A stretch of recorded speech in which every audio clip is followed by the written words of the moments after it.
বিরতির পর স্বাগত।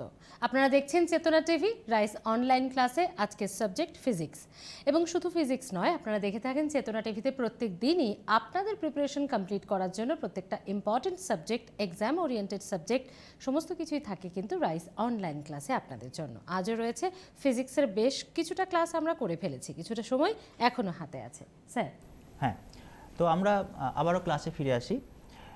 আমরা সেকেন্ড ল অবধি ডিসকাস করেছি, নিউটনের সেকেন্ড ল অবধি ডিসকাস করেছি। এবারে আমরা আসবো নিউটনের থার্ড ল। নিউটনের থার্ড ল বললেই আমরা দেখেছি ক্লাসে জিজ্ঞেস করার আগেই ছেলেমেয়েরা উত্তর দেয়, প্রত্যেক ক্রিয়ার সমান ও বিপরীত প্রতিক্রিয়া বলা আছে। To every action there is an equal and opposite reaction. এটা জিজ্ঞেস করতে হয় না, এমনিই পারে, একবার শোনে সারা জীবন মনে রাখে। কিন্তু বিষয় হচ্ছে যে এটার একটা ছন্দ আছে, তো সেই জন্য মনে রাখাটা সুবিধা, কিন্তু এর ভিতরে লুকিয়ে আছে এটি অত্যন্ত বলা যেতে পারে ইম্পর্টেন্ট এবং খুব জটিল একটা কনসেপ্ট। জটিল বলছি এই কারণে, কারণ নিউটন যে সব কাজ সহজ করেছেন তা তো নয়, কিছু জটিল কাজও করেছেন, তার মধ্যে এটা একটা। তো আমরা একটুখানি এই জটিল জিনিসটাকে সহজভাবে বোঝার চেষ্টা করি। নিউটনস থার্ড ল, যেটা আমরা বলি বা শুনতে অভ্যস্ত, এর পেছনে যে ঘটনাটা রয়েছে সেটি হচ্ছে কনজারভেশন অফ লিনিয়ার মোমেন্টাম। আমরা মোমেন্টাম সম্পর্কে শিখলাম কি জিনিস, এবারে জানবো কনজারভেশন অফ লিনিয়ার মোমেন্টাম ব্যাপারটা কি। তার আগে আমরা জাস্ট একটুখানি বলে দিই যে নিউটনের থার্ড লটা কি, বলার দরকার পড়ে না, তবু আমি বলছি আরেকবার। To every action there is always an opposite equal reaction. অর্থাৎ তুমি যা দেবে সেটাই তুমি ফেরত পাবে। অর্থাৎ ফোর্স সবসময় পেয়ার হিসেবে এক্সিস্ট করবে। আবারও বলছি, ফোর্স সবসময় পেয়ার হিসেবে এক্সিস্ট করবে। একটা ফোর্স আছে মানে অন্য ফোর্সটা অবশ্যই আছে, এই হচ্ছে বিষয়। এখানে একটা এক্সাম্পল রয়েছে, একটা গাড়ি যাচ্ছে রাস্তা দিয়ে, গাড়িটা রাস্তা দিয়ে যাচ্ছে, মুভ করছে। কিভাবে যাচ্ছে? কারণ গাড়ির ইঞ্জিনটা টায়ারের ওপর ফোর্স দিয়েছে, টায়ারটা ফোর্স দিচ্ছে রাস্তার ওপর, রাস্তাও সেটাকে ফেরত দিচ্ছে। অর্থাৎ রাস্তাও সেই ফোর্সটাকে টায়ারের ওপর ফেরত দিচ্ছে। সেটা ফেরত দিচ্ছে বলেই গাড়িটা স্মুথলি যেতে পারছে। যদি সেটা না পারতো, ধরো গাড়িটা কাদার মধ্যে পড়েছে বা বালির মধ্যে পড়েছে, পেছনের চাকাটা রোল করছে, গাড়ি কিন্তু এগোচ্ছে না। কেন? ইঞ্জিন তো অন আছে, তার কারণ বালিটা বা কাদাটা ওই টায়ারের ওপর ইকুয়াল অ্যামাউন্টের ফোর্স দিতে পারছে না, তাই গাড়িটা এগোচ্ছে না। তাহলে এখানেও কিন্তু আমরা আপাতভাবে, আবারও বলছি, আপাতভাবে আমরা অ্যাকশন রিয়াকশনের ঘটনাই দেখতে পাচ্ছি। হ্যাঁ স্যার, কিন্তু এখানে আমার একটা প্রশ্ন ছিল যে রাস্তা তো জড় পদার্থ, আপনি বলছেন ইকুয়াল অপোজিট রিয়াকশন আছে, বাট এখানে এটা কিভাবে সম্ভব? হ্যাঁ, আপনি একটা খুব ভালো প্রশ্ন করেছেন যে রাস্তা তো জড় পদার্থ, তাহলে কী করে হচ্ছে? আসলে যখনই আমরা কোনো ফোর্স অ্যাপ্লাই করি তখনই কি হয়, যেটার ওপর ফোর্স অ্যাপ্লাই করছি, একটু আগেই বলেছি প্রত্যেক বস্তু তার নিজের অবস্থায় থাকতে চাইছে।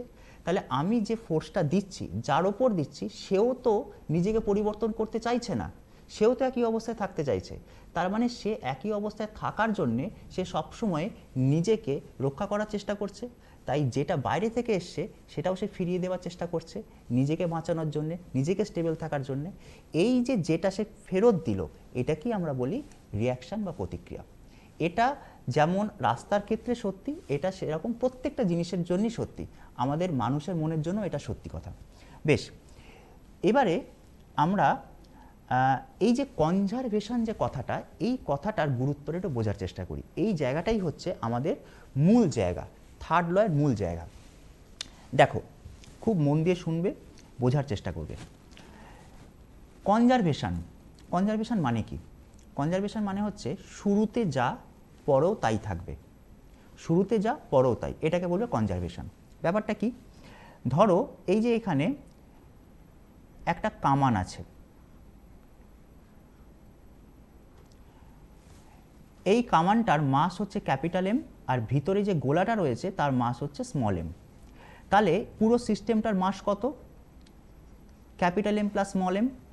আচ্ছা, শুরুতে দুজনেই যদি স্থির অবস্থায় থাকে তাহলে ভেলোসিটি জিরো। তার মানে আমরা যদি মোমেন্টামটা দেখি, কারণ আমরা কিন্তু কনজারভেশন আর মোমেন্টাম নিয়ে কাজ করছি, তাহলে আমাদের মোমেন্টামটাকে নিয়ে চলতে হবে। তাহলে শুরুতে ভিটা জিরো, তাহলে এখানে জিরো গুণ করব, তাহলে এন্টায়ার জিনিসটা কি হবে? জিরো হয়ে যাবে। এইবার তুমি ইগনাইট করেছো। যে ইগনাইট করলে ভিতরের গোলাটা কি হলো, সামনের দিকে বেরিয়ে চলে আসলো। তাহলে গোলাটার মধ্যে মোশন আসলো। গোলার মাস কত ছিল? গোলার মাস ছিল স্মল এম। আচ্ছা, গোলাটা যদি v1 ভেলোসিটি নিয়ে বাইরে আসে, তাহলে গোলাটার মোমেন্টাম কত? mv1। এইবারে বক্তব্য হচ্ছে শুরুতে ছিল কত? 0, কিন্তু ইগনাইট করার পরে কত পাচ্ছি? mv পাচ্ছি। এটা তো পজিটিভ কোয়ান্টিটি, তাহলে 0-র সাথে পজিটিভ মিলবে কি করে? তাহলে তো কনজার্ভ হচ্ছে না। নিউটন এখানেই বলছেন যে আমাদের ইউনিভার্সে মোমেন্টাম সবসময় কনজার্ভ থাকবে, এমন কোনো পরিস্থিতি কোনো দিন তৈরি হবে না যেখানে মোমেন্টাম কনজার্ভ হচ্ছে না। একটা সময় হয়েছিল, আজ অবধি আমাদের ইউনিভার্সের ইতিহাসে একটা সময় হয়েছিল, যে সময় বিগ ব্যাং হয়েছিল, অর্থাৎ যেখান থেকে আমাদের ইউনিভার্স তৈরি হয়েছে সেই মুহূর্তে, সিঙ্গুলারিটি বলে ওটাকে অ্যাকচুয়ালি, সেই মুহূর্তে এই মোমেন্টামটা কনজার্ভ ছিল না। কনজার্ভ ছিল না বলে এত কিছু তৈরি হয়েছে। বেশ, তো এই যে mv1 দেখো এটা পজিটিভ। এবার আমাদের স্বাভাবিকভাবে আমরা কি বলবো, পজিটিভ কোয়ান্টিটিকে তো 0 করতেই হবে, কারণ এটাই নেচারের আলটিমেট ট্রুথ। তাহলে এইটার সাথে আমাকে একটা নেগেটিভ অ্যাড করতে হবে, যে করেই হোক। তাহলে এই যে নেগেটিভটা আমি অ্যাড করছি, এই নেগেটিভটা কোত্থেকে পাবো? কে দেবে এই নেগেটিভিটিটা? গোলাটা সামনের দিকে এগিয়েছে, তাহলে নিশ্চয়ই কামানটা পিছনের দিকে সরে আসবে। এই যে অপোজিট ডিরেকশনে মুভ করছে, এই অপোজিট ডিরেকশনে মুভমেন্টটাই হচ্ছে আসলে নেগেটিভ জিনিসটাকে প্রোভাইড করছে। তাহলে এই যে নেগেটিভিটিটা তৈরি হলো কেন? 0 হতে হবে বলে, অর্থাৎ শুরুতে 0 ছিল, পরেও আমাকে 0 করতে হবে। এইটার জন্যেই কিন্তু নেগেটিভ ফ্যাক্টরটা অ্যারাইজ করলো। আর এটাকেই সাধারণ মানুষকে বোঝানোর জন্যে নিউটন খুব সুন্দরভাবে বললেন অ্যাকশন রিয়াকশানের কনসেপ্ট, অর্থাৎ গোলাটা বেরোচ্ছে অ্যাকশান, কামানটা পিছনে সরছে রিয়াকশান। কিন্তু পেছনের ঘটনাটা কি? Conservation of momentum. আর এই জন্যেই বন্দুক থেকে গুলি বেরোলে বন্দুকটা পিছনের দিকে সরে আসে, এই জন্যই কামান থেকে গোলা বেরোলে কামানটা পিছনের দিকে সরে আসে। এই যে পিছনের দিকে সরছে এটাকে বলে রিকয়েলিং। এই রিকয়েলিং অফ ক্যানন অথবা রিকয়েলিং অফ গান আসলে কিসের example? Conservation of linear momentum. Okay, আর এটাই পরীক্ষায় প্রশ্ন তোলে, ঠিক এই জায়গাটাই পরীক্ষায় প্রশ্ন আসে যে এটা কিসের জন্য হচ্ছে। আনসার কিন্তু কনজারভেশন অফ লিনিয়ার মোমেন্টাম। ঠিক আছে, বেশ। আচ্ছা, আমরা এই যে জিনিসটাকে দেখছি, এই যে পিকচারটা, এখানে দেখো আমি লিখেছি the theme of Newton's third law. অনেক কিছু, অনেক কথা, থিমটা কি? Conservation of linear momentum. ঠিক আছে, এই যে কামান, এই কামান থেকে গোলাটা সামনের দিকে বেরোচ্ছে, কামানটা পিছনের দিকে সরে আসছে। এই যে পিছনের দিকে সরে আসছে, এটাই হচ্ছে এই নেগেটিভ ফ্যাক্টরটা। নেগেটিভ কেন? উল্টো দিকে হচ্ছে বলে, গোলাটার যে ডিরেকশন তার উল্টো দিকে হচ্ছে বলে এটা। ঠিক আছে, তো মোটামুটি আমরা এই বিষয়টা বুঝতে পারলাম যে কনজারভেশন অফ লিনিয়ার মোমেন্টাম ব্যাপারটা কি। এটার জন্যই কিন্তু সব কিছু, এটার জন্যই আমরা হাঁটাচলা করতে পারি, এটার জন্যই কিন্তু ওই অ্যাকশান রিয়াকশানের জিনিসটাকে আমরা ফিল করতে পারি। এখানে আরও কিছু এক্সাম্পল রয়েছে, একটু দেখে নিই আমরা।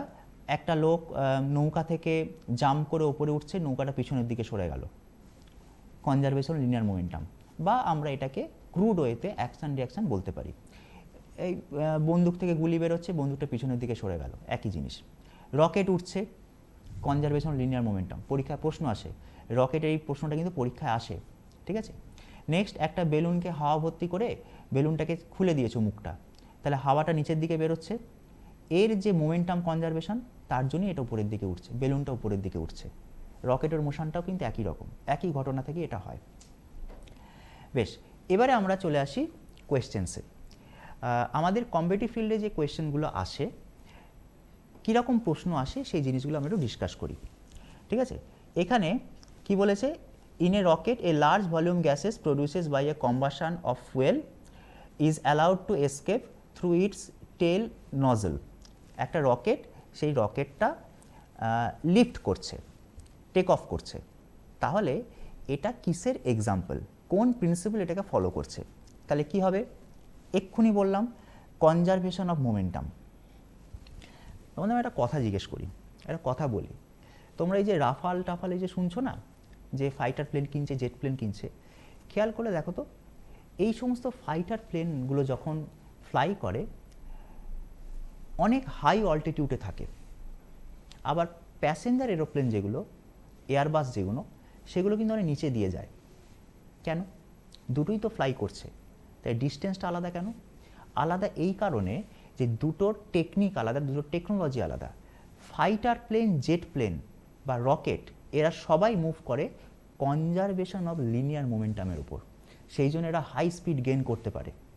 এদের এয়ার লেয়ারের দরকার হয় না, থাকলেও ঠিক আছে, না থাকলেও ঠিক আছে। কিন্তু প্যাসেঞ্জার এয়ারবাস মুভ করে কিন্তু এয়ারকে নিয়ে, অর্থাৎ এয়ার না থাকলে যেখানে যেখানে এয়ার পকেট তৈরি হয়, দেখবে শুনে থাকবে বা নিজেরও এক্সপিরিয়েন্স করে থাকবে, হঠাৎ করে প্লেনটা কয়েক ফিট নিচে নেমে আসে, তার মানে ওখানে ভ্যাকিউম তৈরি হয়ে আছে, এয়ার পকেট তৈরি হয়ে আছে।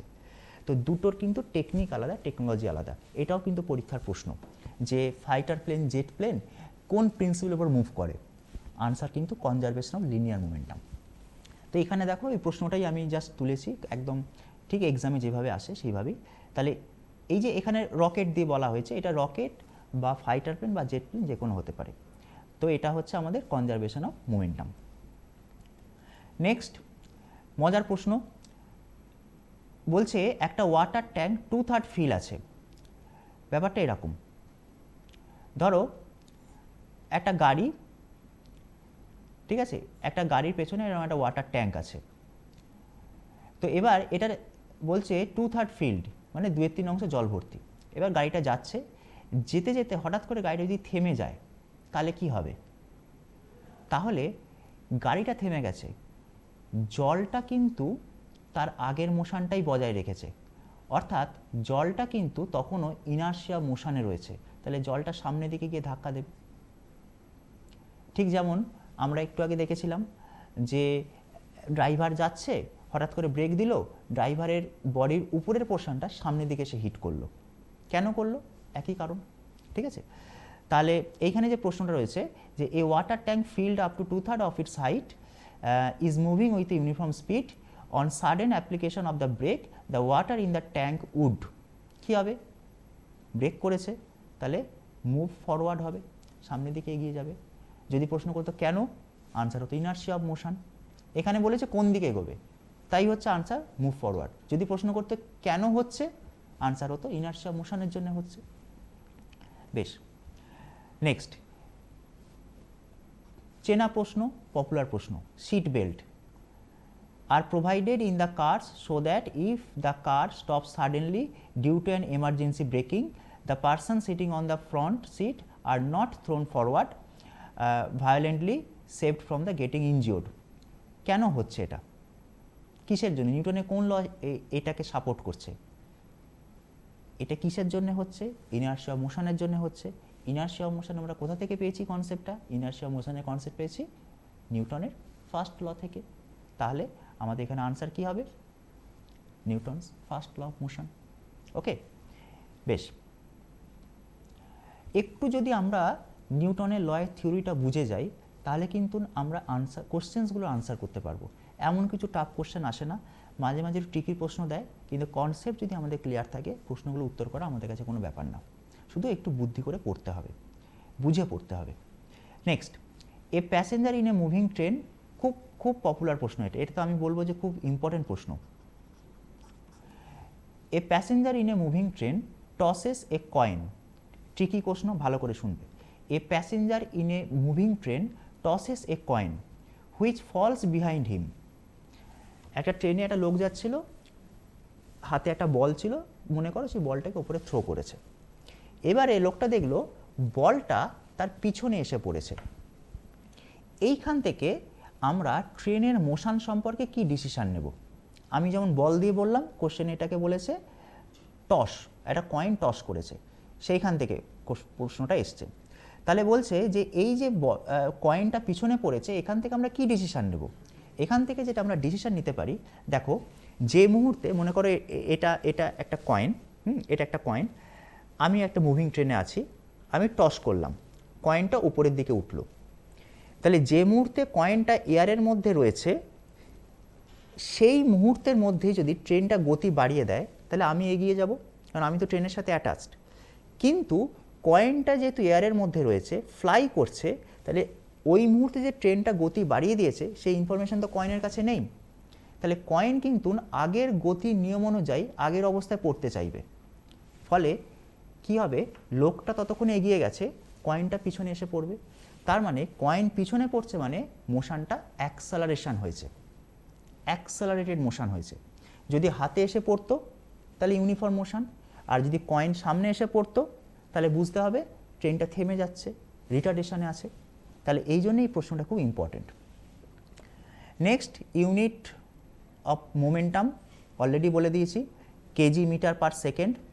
আরেকটি গুরুত্বপূর্ণ প্রশ্ন, এটা আশা করি আমাদের আর নতুন করে ডিসকাস করার দরকার নেই। নেক্সট হচ্ছে আমাদের মোটামুটি কনসেপ্ট অফ ওয়ার্ক ডান। যখনই কোনো জায়গায় ফোর্স অ্যাপ্লাই করা হয় বস্তুটা তার অবস্থার পরিবর্তন করে, তো সেইখান থেকে আমরা ওয়ার্ক ডানের কনসেপ্টটা পাই।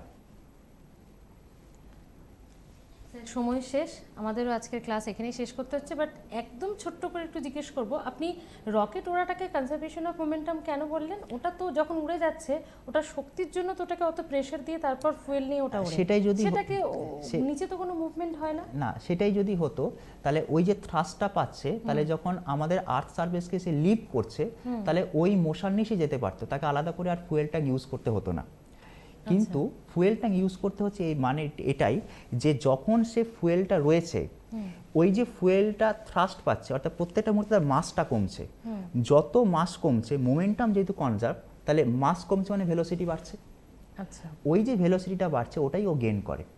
আচ্ছা, তা না হলে কিন্তু দেখবেন আপনি খেয়াল করে, ইন্ডিয়ার একটা রকেটকে রোভারকে পাঠাতে 5 মাস সময় লাগে, সেই জায়গায় চীনের লাগে খুব কম করে হয়তো 1.5 মাস, নাসার আরও কম লাগে। তার মানে ওরা পাওয়ারফুল জেট ইঞ্জিন ইউজ করছে।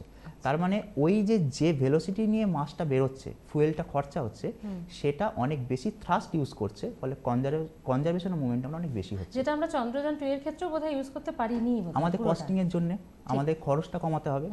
যদি আমরা তাড়াতাড়ি ফুয়েল খরচা করি তাতে কস্টিং বেড়ে যাবে। একদম। স্যার অনেক ধন্যবাদ, আজ এখানেই শেষ করতে হচ্ছে, আবার দেখা হবে। সঙ্গে থাকুন, আপনারা দেখতে থাকুন চেতনা টিভি। নমস্কার।